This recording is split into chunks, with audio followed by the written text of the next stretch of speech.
वाराणसी के घाटों पर रोज की तरह चहल पहल थी। सुबह का समय था, सूरज गंगा में झलक रहा था और घाट पर श्रद्धालु पूजा पाठ में लगे हुए थे। लेकिन उन्हीं भीड़ में एक ऐसा चेहरा भी था जो हर रोज वहीं बैठा दिखाई देता था। मैले कुचैले कपड़ों में बिखरे बाल और आंखों में एक अजीब सी चमक थी उसके। वो एक भिखारी था जिसका नाम रामूलाल था।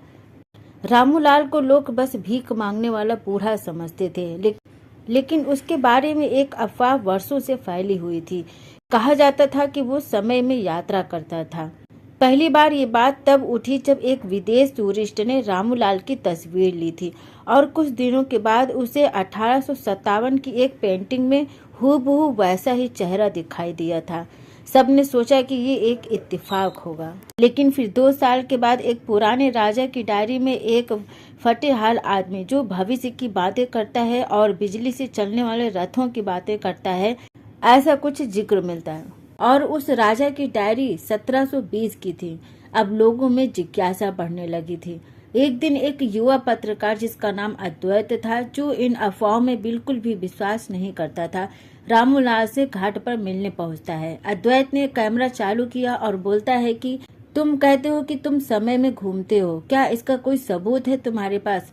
रामूलाल मुस्कुराता है। उसकी मुस्कुराहट बहुत ही रहस्यमयी थी। फिर उसने अद्वैत को अपनी आंखों में देखने के लिए कहा। रामूलाल अद्वैत से कहता है कि क्या तुम तैयार हो सच्चाई देखने के लिए?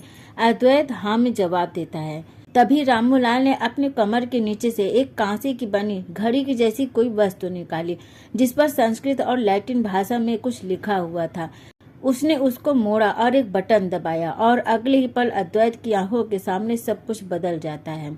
अब वो घाट वैसा नहीं था। गंगा के किनारे नावें नहीं थी, बल्कि हवा में उड़ने वाले रथ थे। लोग सफेद वस्त्रों में दिखाई दे रहे थे। किसी के पास कोई मोबाइल नहीं था, लेकिन हाँ, सबके हाथों में चमकते हुए पत्थर थे जो कि आपस में बातें कर रहे थे। अद्वैत चौंक जाता है। रामूलाल कहता है, ये वर्ष 3098 है। ये मेरा समय नहीं है, लेकिन मैं इसे देख चुका हूँ। अद्वैत डरते हुए कहता है कि तुम कौन हो? रामूलाल कहता है कि मैं एक वैज्ञानिक था, भार्गव रामूलाल।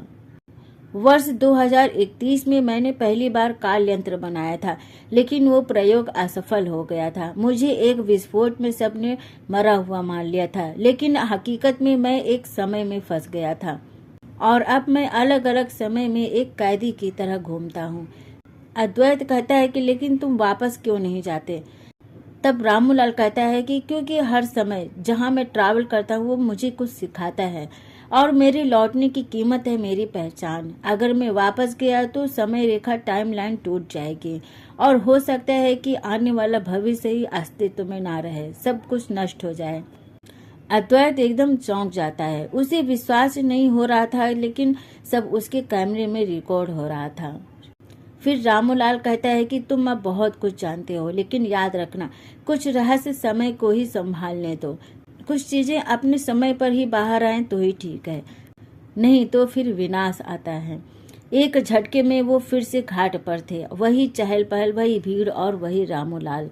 लेकिन अब कैमरे में कुछ नहीं था। स्क्रीन पूरी काली थी। केवल एक वाक्य लिखा था, समय वो आईना है जिसमें हर चेहरा एक दिन खो जाता है। अद्वैत अपने न्यूज चैनल पर एक स्टोरी चलाता है, टाइम ट्रैवल करने वाला भिखारी। कुछ लोग हंसते हैं, कुछ डरते हैं, लेकिन बहुत से लोगों के मन में एक ही सवाल रह जाता है कि क्या वाकई में किसी भिखारी ने समय यात्रा की थी? क्या ये संभव हो सकता है? वीडियो कैसी लगी आप सभी को? अगर पसंद आई हो तो प्लीज वीडियो को लाइक, शेयर और कमेंट करना मत भूलिएगा। आगे भी ऐसी मजेदार स्टोरीज के लिए हमारे चैनल को सब्सक्राइब कर लें। Thank you.